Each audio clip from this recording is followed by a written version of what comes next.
مشاهدي ومتابعي جريدة أهل مصر في كل مكان، أهلا بكم معنا محافظة البحيرة.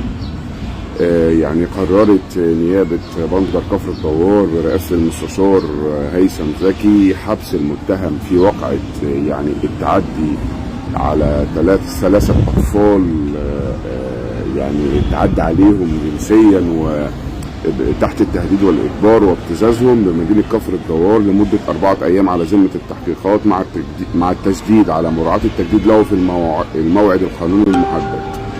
كما أمرت النيابة بإحالة الأطفال المجني عليهم إلى مصلحة الطب الشرعي لتوقيع الكشف الطبي عليهم وإعداد التقارير الفنية اللازمة لتوثيق ما تعرضوا له من انتهاكات.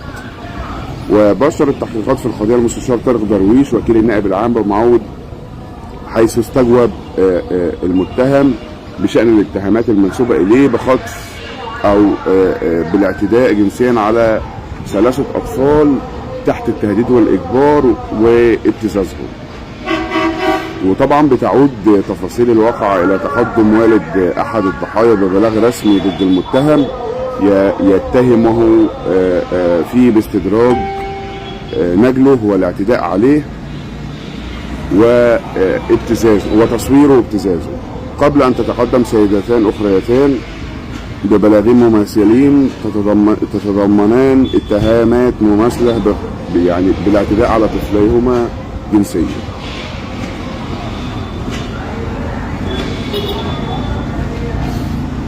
مشاهدي ومتابعي جريدة أهل مصر في كل مكان، يعني قررت نيابة بندر كفر الدوار حبس المتهم بالاعتداء جنسيا على 3 أطفال يعني تحت الإجبار والتهديد وتصويرهم وابتزازهم 4 أيام على ذمة التحقيقات مع التشديد على مراعاة التجديد له في الموعد القانوني المحدد. كما أمرت النيابة بإحالة الأطفال المجني عليهم يعني إلى مصلحة الطب الشرعي لتوقيع الكشف الطبي عليهم وإعداد التقارير الفنية اللازمة لتوثيق ما تعرضوا له من انتهاكات. وطبعا بتعود تفاصيل الواقعة يعني عندما تقدم أحد يعني والد أحد الأطفال ببلاغ بيتهم فيه أحد الأشخاص، أو والد أحد الضحايا تقدم ببلاغ ضد المتهم بيتهموا إنه يعني قام بالاعتداء جنسيا على نجله وتحت الإجبار والتهديد، وقام بتصويره وابتزازهم بالفيديو يعني. وقبل أن تتقدم يعني والدتي أحد أو يعني أم طفلين أو أمهين لطفلين تقدموا أيضا ببلاغات ضد المتهم.